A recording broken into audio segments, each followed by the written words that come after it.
Alors, le burn-out. On a souvent cette image d'une explosion, quelque chose de soudain, de brutal. Mais en réalité, c'est bien plus subtil. C'est un peu comme un feu qui couve, tout doucement, alimenté par des petits signes qu'on a tendance à ignorer. L'idée ici, c'est de repérer ces signaux ensemble, avant qu'ils ne se transforment en véritable incendie. Voilà la question qui est au cœur du problème. C'est une idée un peu troublante, n'est-ce pas? Les symptômes les plus dangereux, ce ne sont pas les plus spectaculaires. Non, ce sont ceux qui s'installent en silence, ceux qu'on finit par trouver normaux au quotidien, jusqu'au jour où c'est trop tard. Pour qu'on soit bien clair sur de quoi on parle, regardons la définition. Le burn-out, ce n'est pas juste un coup de fatigue. Ce n'est pas une batterie qu'on peut simplement recharger le week-end. Non, c'est un état chronique. Pensez à une sorte de corrosion lente qui attaque tout, notre énergie physique, notre clarté mentale et notre stabilité émotionnelle. Et c'est justement là que se trouve tout le piège, particulièrement pour les leaders, les managers, bref, toutes les personnes habituées à un rythme intense et à une forte pression. Ces premiers signaux, ils se fondent complètement dans le décor. Ils sont comme noyés dans le flot incessant des tâches et des responsabilités.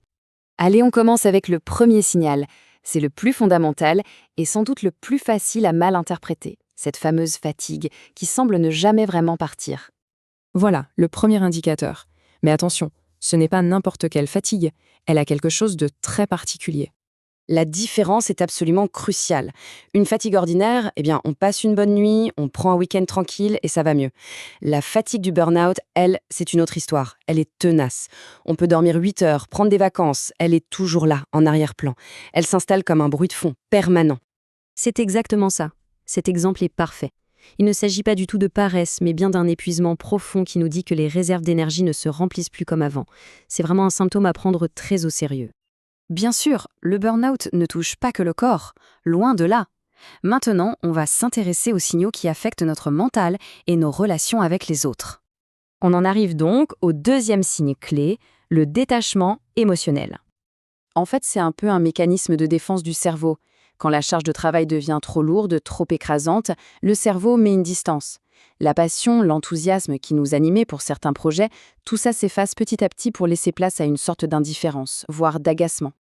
Voilà une image très parlante du détachement. On est là, physiquement, dans la réunion, mais notre esprit est ailleurs.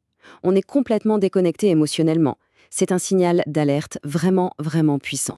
Le troisième signal maintenant. Là, c'est notre cerveau lui-même qui commence à nous envoyer des messages. Le point important ici, c'est que ces petits ratés, ces oublis, ces moments où on perd le fil, ce n'est pas anodin, ce n'est pas juste un coup de mou, c'est le résultat direct d'un cerveau qui est saturé par le stress chronique. C'est comme si notre processeur interne commençait à surchauffer et à faire des erreurs.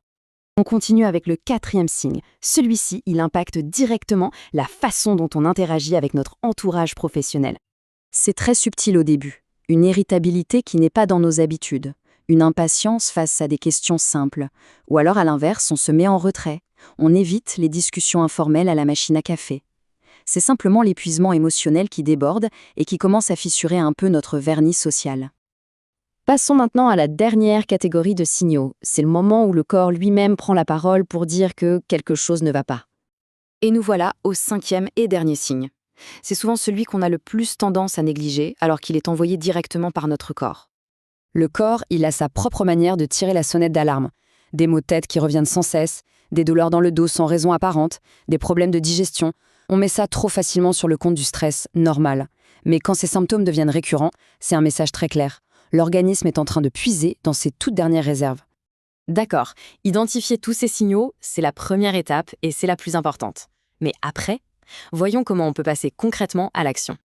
Le message essentiel à retenir, c'est celui-ci. Ces signaux ne sont pas une fatalité. Au contraire, il faut les voir comme une alerte, une chance d'agir et de prendre les choses en main avant que la situation ne devienne vraiment critique. Alors, que faire? Voici quelques pistes très concrètes. On peut, par exemple, intégrer des pratiques de méditation pour apaiser le mental. S'obliger à prendre des pauses régulières et significatives. Je veux dire, pas juste 5 minutes avec un café devant son ordinateur. Des pratiques comme le yoga sont aussi excellentes pour reconnecter le corps et l'esprit. Et enfin, oser regarder son travail en face et le réorganiser de manière proactive. Ce sont des actions qui peuvent paraître simples, mais qui sont incroyablement puissantes pour reprendre le contrôle. On va terminer là-dessus, avec cette question. L'idée n'est pas d'y répondre tout de suite, mais plutôt de la laisser infuser. Parce que reconnaître les signes, c'est une chose. Mais le plus important finalement, c'est de décider de la toute première petite action, même minuscule, à entreprendre pour son propre bien-être.